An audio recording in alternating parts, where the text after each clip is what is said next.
Hello out there in ukulele world. It's Jeff from jeffrey-thomas.com, and I'm going to preview through page 1 of my chord melody for Moon River for the ukulele. So make sure you're following the link in the description to the tablature on my website. I'll go slow and point out the repeat markers because they might be new to you if you're not familiar with standard repeat terminology. So anyway, here we go from the top. I'll take it nice and slow. Ready, go.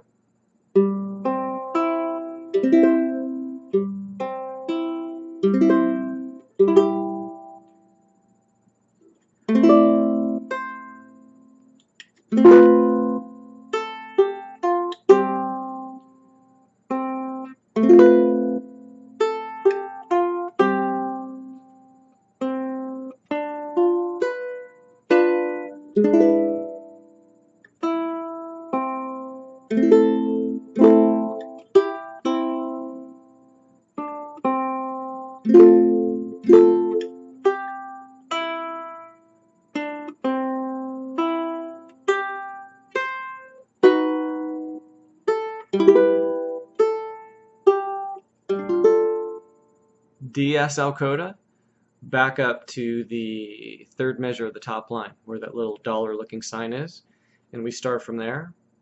2, 3.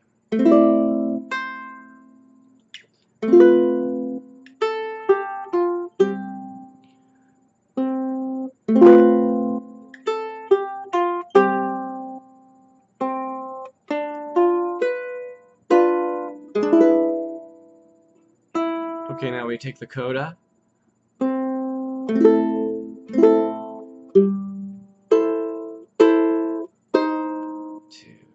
3.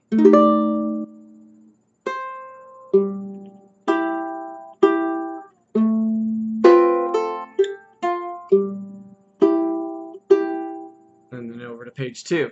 So DSL coda, the thing that you see at the second measure of the fifth line, DSL coda, dal segno al coda. This is in Italian. It's like, a lot of the terminology for repeats in modern day music is still in Italian, which I think is pretty cool. So dal segno al coda means go up to the sign from the end of that second measure, fifth line, go immediately up to the third measure of the top line, where that dollar sign looking thing is. That's the sign. That's the dal segno. Then you're going to play until you see the coda, which is at the end of the second measure of the third line, right after the E7. 1, 2, 3.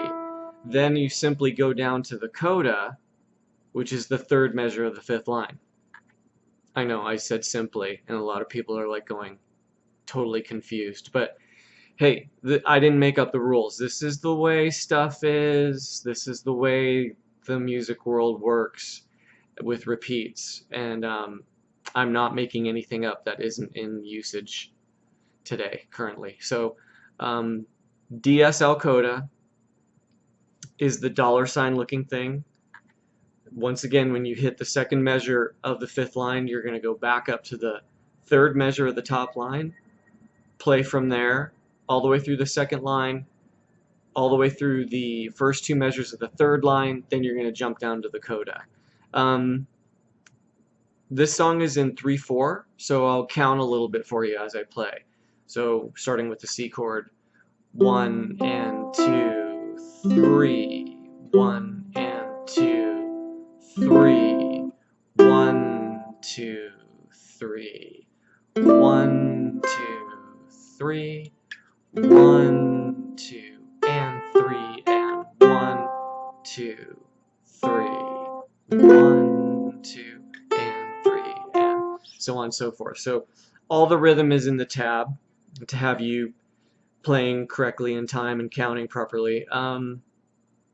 Lower left corner of the page spells out the letter names, which are pretty standard at thumb being P, first finger being I, middle finger being M, and your ring finger A.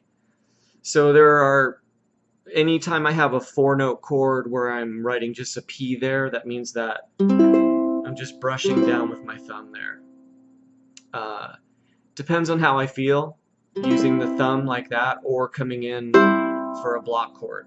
Sometimes I want to attack the notes a little bit differently. Like, for example, on the second line from the F augmented 4, I'll go maybe thumb my first time, and then with, you know, like a block chord, sort of a staggered arpeggio right there.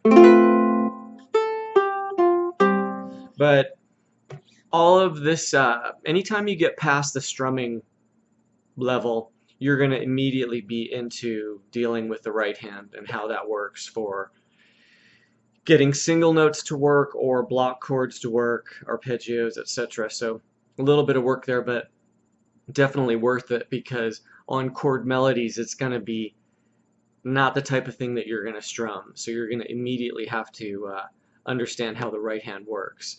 So this is a really pretty song. I don't think it's too crazy hard, and I hope it was enjoyable. Hope the video helps out, gets you started. And if you need any further help, don't hesitate to contact me and we can meet up on Skype to go over anything you need to. Alrighty, thanks. Bye-bye.